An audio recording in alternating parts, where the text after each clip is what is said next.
तर आता पाहूया तृतीय स्थानी असलेला मंगळ. या स्थानातील मंगळ शक्ती व वीर्य यांच्यासाठी प्रॉब्लेम करणारा असतो. संतती व भावंड यांच्यामध्ये मतभेद दर्शवतो. लोकांमध्ये ही व्यक्ती हास्यास्पद ठरू शकते. भृगूंनी केवळ अशुभ फळे दिली आहेत ह्या मंगळासाठी. हे पराक्रम स्थान आहे. येथील नैसर्गिक तृतीय स्थानादर्शक मिथुन राशीतील मंगळ शारीरिक व बौद्धिक पराक्रमाच्या दृष्टीने शुभ फलदायी आढळतो.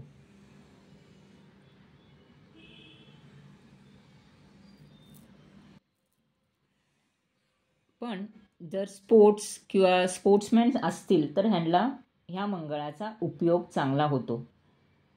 हे कोणत्याही परिस्थितीत जन्मले तरी स्वपराक्रमाने नाव लौकिक मिळवतात.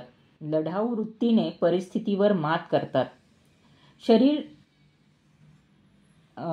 शरीर सुख हा मंगळ त्या व्यक्तीला खूप छान देतो. मैदानी खेळ व चपलता ही ह्या व्यक्तीमध्ये हमखास असते. स्वतःचे राज्य निर्माण करणारे हा मंगळ दर्शवतो. संरक्षण खाते, पोलीस खाते यांच्याशी यांचा संबंध असतो. शुभ मंगळ शत्रूला नाश करतो. योद्धा, विजयी, खेळाडू, पराक्रमी असे सुद्धा ह्यांना कॅरेक्टर्स देतो किंवा ह्यांच्या भावंडांना किंवा ह्यांचे भावंडे योद्धा किंवा खेळाडू असू शकतात. खेळानिमित्त खूप प्रवास होऊ शकतो. यांचे लेखनही ऐतिहासिक, चरित्रात्मक व स्फूर्तिदायक असते. जहाल व आक्रमक लेखक म्हणून सुद्धा हे प्रसिद्धी मिळवू शकतात. इवन जर ज्योतिषी असतील तर ह्यांचं लेखन खूप प्रभुत्व निर्माण करू शकते. हा मंगळ अधिकार देतो. पण जर हा अधिकार त्यांनी चुकीचा उपयोग केला तर त्याची वाईट फळे मिळतात. अशुभ मंगळ पाठीवरच्या भावंडांचा अचानक व अपघाती मृत्यू दर्शवतो. प्रवासात त्रास, भांडणे, अपघात, शेतकऱ्यांशी भांडणे, मनात आत्महत्यासारखे विचार, व्यभिचारी वृत्ती, लेखनामुळे वितृष्ट व संघर्ष, अविचारी वृत्ती, भावंडांशी वैर, नैतिक अपघात इत्यादी फले हा अशुभ मंगळ देऊ शकतो.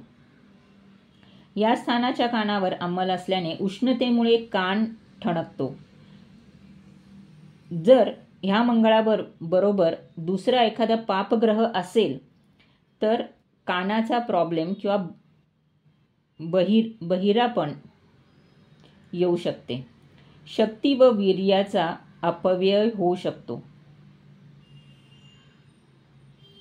हे लोक थोडीशी जुलमी, सत्ताधीश असू शकतात व स्ट्रॉंग मेंटॅलिटीचे असतात. जर हा शुभ मंगळ असेल, जर ह्या स्थानी शुभ मंगळ असेल तर त्या माणसाला पराक्रम देतो. पण तो पराक्रम त्याला खूप स्ट्रगलने मिळतो.